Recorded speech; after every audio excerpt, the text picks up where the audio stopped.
Sure. Because I think I'm right in saying that only recently have you felt comfortable talking about forgiveness or framing it within your story.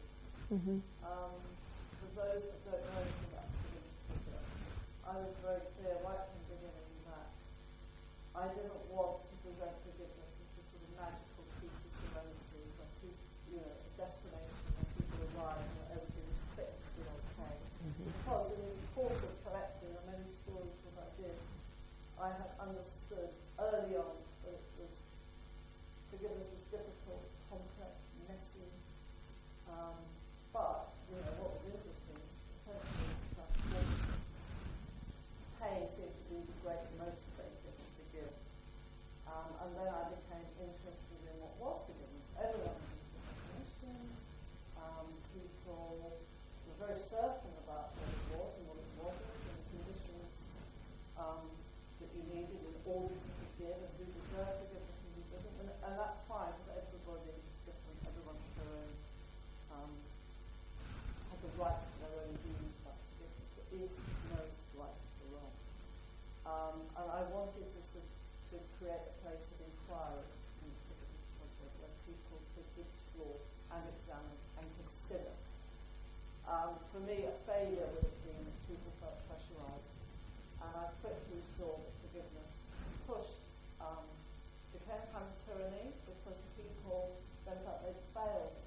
Mm-hmm. And actually, there's absolutely no obligation to forgive. It helps some people in some circumstances, and I'm really interested in how that comes about and why. Is it an innate instinct to heal? Is it, as some people describe, I don't want to be like them. If I hate them, I become like them, the person who hurt me. Or is it very pragmatic? Is it about reconciliation? It's very often about self-healing, and there's nothing to do with the person who's hurt you, but not necessarily. You may require remorse and apology in order to move to that step of forgiveness. And you think about what is forgiveness, what does it mean, what's your definition? There are multiple definitions in books written about what forgiveness is and what it isn't. Now you have said, Margot, because you talk, I think, very eloquently about being so destroyed by trauma of your father's death. Half of you was, for many years, half of you was alive, yep. Half of you were dead. Yes. And you also said it would be brutal for victims to be expected to forgive. Yes. But you also said, which really ties into all research about forgiveness, that when you considered it, your whole body felt more at peace. So you described it as a physical reaction, which is very common.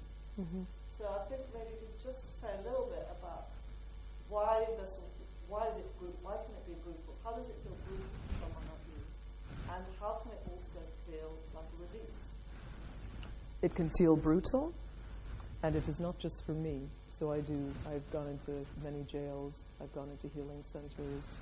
As I've told some of you, I've done Pollsmoor Prison, Mandela lived there. Oh, Mandela was there, so I've done work at Pollsmoor.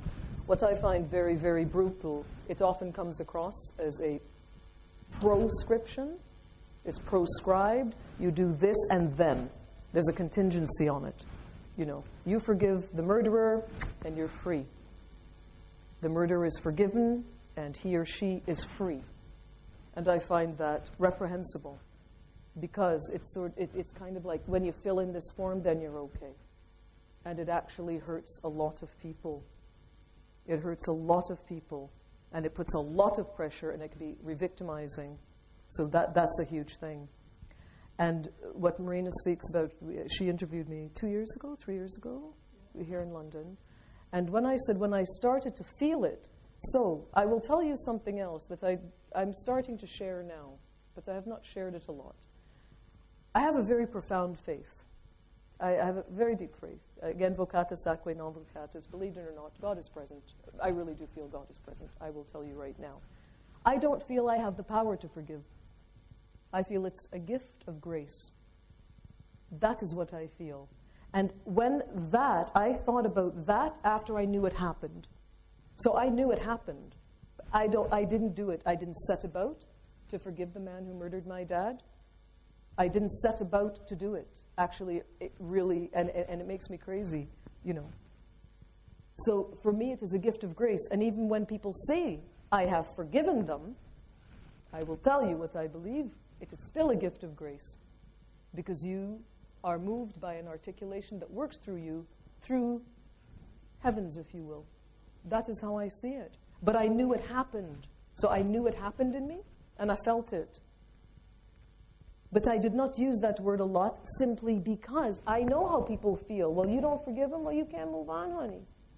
Or if you forgive, then all of a sudden you're like, I'll be really blunt, but sort of the queen of the murder. I'm Mother Teresa of the murderers. I'm like, no, you don't understand. So, yeah, but I knew it happened, and then I could have that articulation. But I could tell you right now, it's grace.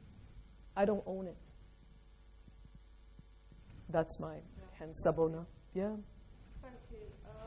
The other, I just want to ask two Sure. more questions, and I think we're going to open it up.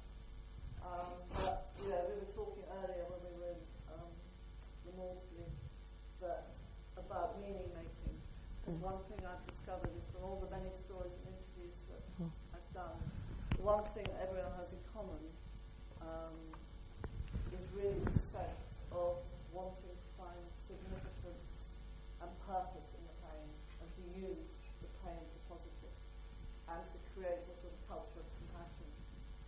And I was in America a few years ago, and I talked to a really interesting woman who's an academic called Dr. Marilyn Arnold from the University Oh, I of know Texas. Marilyn. Yeah, I know Marilyn. Yeah. And she explained to me something which sort of explained a lot to me. She said she works with complicated bereavement. By complicated, she means people who have suffered, a loved one homicide, and they have repeated sort of revenge fantasies and death imagery, and stuck in a place of trauma. And she said the ones that were most able to come through that were the ones who were able to make meaning out of what had happened to them. And then she explained to me that this wasn't about making sense out of things, because when we're very badly harmed and hurt, it's sometimes impossible to explain it in a rational way.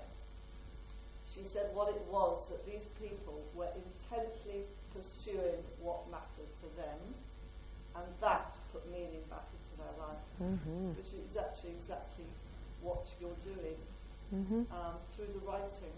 And so I don't know if you could just talk a bit more about the writing, and because James Pennebaker says, and I've just been reading a lot about a really interesting psychologist about how it actually improves your health to write about emotions. Oh, yeah. I mean, I always felt that was the case, but I didn't know it'd been so well researched. Oh, yes. So, okay. When I speak about the man who murdered my dad emailed me because I received an award from the National Association for Poetry Therapy, and James Pennebaker is a major player in poetry therapy, bibliotherapy. I didn't actually realize, I wrote books and I created courses around writing your voice as a way to heal. And as a way, not just to heal in terms of now I write this and I feel good, but to really dialogue with your pain, your shame, your ache, all of it. The fact that writing my voice, made the person who murdered my dad be in touch with me 30 years later, right there it's like, OMG, oh my God, really? So that was number one of it. And then when I was doing my master's, I was actually going to do therapeutic writing alone. I already had so much research, and anyway, it would have been a piece of cake. However, when I researched restorative justice, I was not satisfied with it because it grew out, and still, do you guys know Howard Zier? He's considered the pioneer in restorative justice. So Howard wrote the foreword to my book, Sawbonna, and we have chatted lots. Bottom line is, RJ is still growing out of an offender focus, not because people are fools, because it grows out of criminology. It comes from that end of it. So when I wrote my master's, Sawbonna, justice as lived experience, which then my university called a new model of restorative justice. Basically, I was telling the story and finding research to prove that when you write your voice, man, you can really get your life back. And you don't have to just write, oh my God, everything's groovy now. Like, you are really writing your voice and you're researching about anger, pain, grief, all of it. So there's something, yes, writing. And I will tell you, I'll shut up after telling you this, but back in the day, the doctors, the healers in our society were the cantadora, the bard, the sangoma, and the griot, the storytellers. That's what Pennebaker bases his work. His work is centered on that. It is the stories. That's why talk therapy works. That's why Jungian analysis works. It's the fairy tales. It's the stories. So yes, oh yeah. And also, I was interested in the way Pennebaker's research shows that actually, when you've got it all, when you're writing something you've got all figured out, it's much less text. But actually, if you're really confused when you start writing, that's what creates the change. It's all about process. Yeah, it's also process because the way that I can say, forgiveness if you want, that F word, it's about process anyway. And the writing process is about that because in the beginning, depending on when you are ready to jump in, I mean, you're going to be writing about some really, you want an answer. You know, I've spoken with victims of crime who say, I would like to pick up a gun, line up a whole bunch of sex offenders, and shoot them.